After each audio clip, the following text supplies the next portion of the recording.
General సెక్రటరీగా నేను పని చేయలేని లేదు అని చెప్పాను. అవకతవకలు జరిగినాయని చెప్పాను.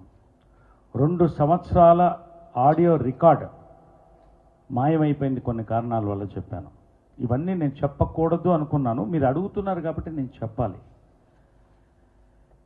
నాకు అన్ని విషయాలు తెలియవచ్చాయి. ఇలాంటి ఫైల్స్ చాలా ఉన్నాయి. ఇదేంటంటే లైఫ్ ఇన్సూరెన్స్ ఫైల్.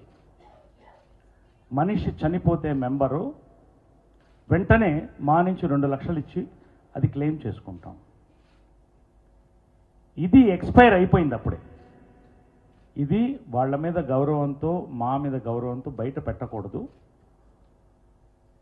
అనే ఉద్దేశంతో పిలిపించి అడిగితే ఎప్పుడు ఎక్స్పైర్ అయిపోయింది. ఇది గనక ఒక వ్యక్తి దురదృష్టవశాత్తు చనిపోతే 2 lakh రూపీస్ మా ఇవ్వడానికి ఉండదు.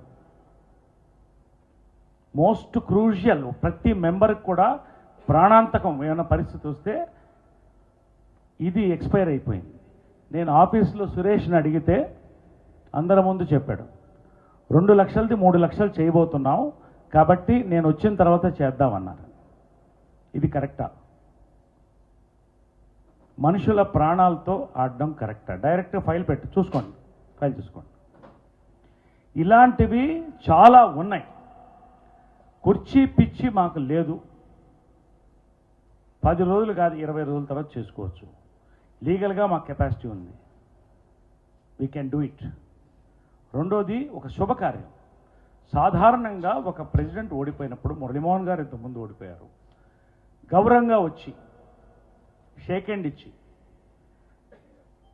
విష్ చేసి మేము మీతో ఉంటాం అని చెప్పి చార్జ్ నెక్స్ట్ కమిటీ నిర్ణయించిన రోజున, ఇంతకుముందు కూడా అలాగే జరిగింది, చార్జ్ ఇచ్చేసి వెళ్ళిపోతాం. ఇది గౌరవం. నిన్న నేను పేర్లు చెప్పను కానీ చెక్కులు సైన్ చేయాలి, పెండింగ్ ఉన్నాయంటే మేము పెట్టమని కూడా చెప్పారు. ఇవన్నీ మేము మాట్లాడాల్సి వస్తూ ఉంది. మేము మాట్లాడకూడదు అనుకున్నాం. ఈ ఫైల్ విషయం బయట పెట్టకూడదు అనుకున్నాం.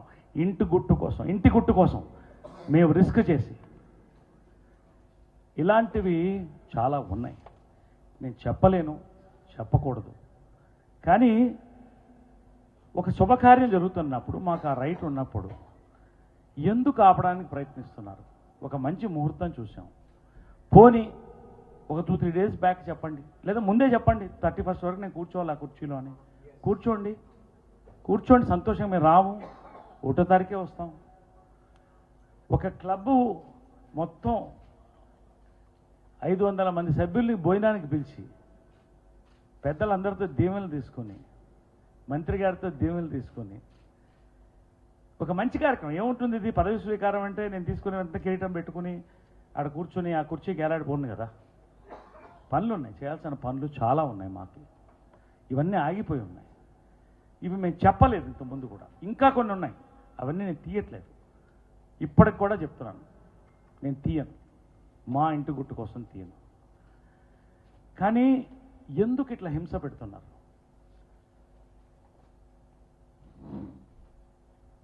మేమేం పాపం చేశాం? ఒక మార్పు కావాలని అడిగాం, దాని మార్పు సమాధానం చెప్పారు. మీడియా వారు ఉన్నారు, 2 రాష్ట్రాలు హర్షించింది. ఇవాళ ఒక కార్యక్రమం జరగడానికి ఇటువంటి ఫైల్స్ మేము సంతకం పెట్టాలి. పనులు ఉన్నాయి చాలా, ఆ పనుల కోసం కూర్చుంటున్నాం. నువ్వు అరుణాచలం వెళ్ళిపోతానని చెప్పి చుట్టుపక్కల ఎక్కడో ఇక్కడే కూర్చుని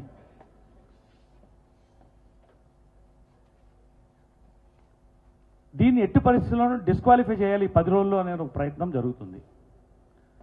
కొంతమంది మెంబర్స్ని ఇంతకుముందే మా దగ్గర ఎత్తుకెళ్ళిపోవడం జరిగింది ఎలక్షన్ ముందు. అవన్నీ మేము మాట్లాడదలుచుకోలేదు.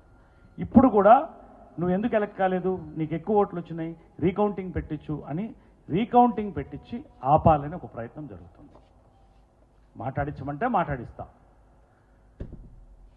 తప్పండి. మా ఒక స్వచ్ఛంద సేవా సంస్థ, పొలిటికల్ పార్టీ కాకూడదు, మాఫియా అసలే కాకూడదనే ఈ ఎలక్షన్ మేము పెట్టాం. దయచేసి గెలిచిన తర్వాత అంత ఎమోషన్లో 2 సంవత్సరాలు నేను కుంగిపోయినటువంటి ఎమోషన్లో కూడా శివాజీ రాజా ఐ లవ్ యూ, పనిచేద్దాం, కలిసి పనిచేద్దామని 5 గంటలకి నిద్ర లేదు, జ్వరం. దామ్మా నువ్వు వెళ్ళి రెస్ట్ తీసుకుని రా, కలిసి పనిచేద్దాం మనందరం, మనస్ఫూర్తిగా అందరం తీసుకుందామని నేను చెప్పడం జరిగింది. నేనేదో పెద్ద మనిషిని కాదు, మా కోసం, మనందరి కోసం. రేపు మొహాలు చూసుకోవాలి.